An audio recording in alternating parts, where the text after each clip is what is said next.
Ο επιβλητικός ναός προκαλούσε τη λαϊκή φαντασία με αποτέλεσμα να δημιουργηθούν πολυθρύλοι, ακόμη και για το περίτεχνο αρχιτεκτονικό της σχέδιο.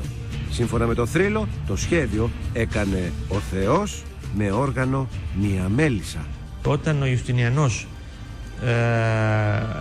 προέβαινε στο σχεδιασμό της εκκλησίας και μελετούσε τα σχέδια με τους αρχιτέκτονες, ο πρωτομάστορας, σύμφωνα με το θρύλο, του είχε υποβάλει διάφορα σχέδια κατασκευής, τα οποία όμως δεν τον ενθουσίαζαν. Κάποια στιγμή όμως συνέβη το εξής παράδοξο. Κοινωνούσαν μια μέρα, μια λειτουργία, και ο αυτοκράτορας πήγε να πάρει αντίδωρο από τα χέρια του Πατριάρχη. Όπως πήρε όμως το αντίδωρο, του έπεσε κάτω και έσκυψε να το πάρει, δεν το βρήκε.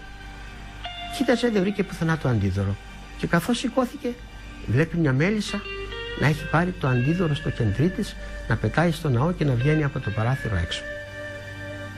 Παραξενεύτηκε ο Ιουστινιανός από το γεγονός αυτό και έβαλε να ψάξουν πού είχε πάει η μέλισσα το αντίδωρο.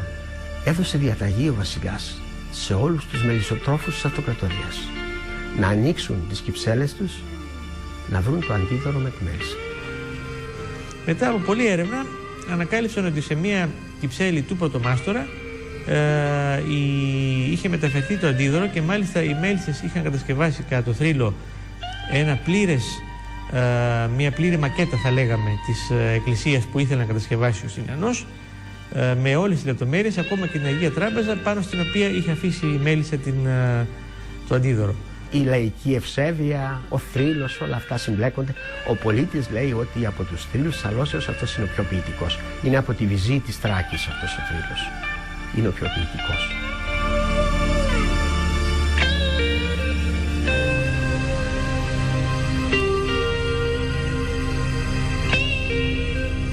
Στο σημείο αυτό η παράδοση λέει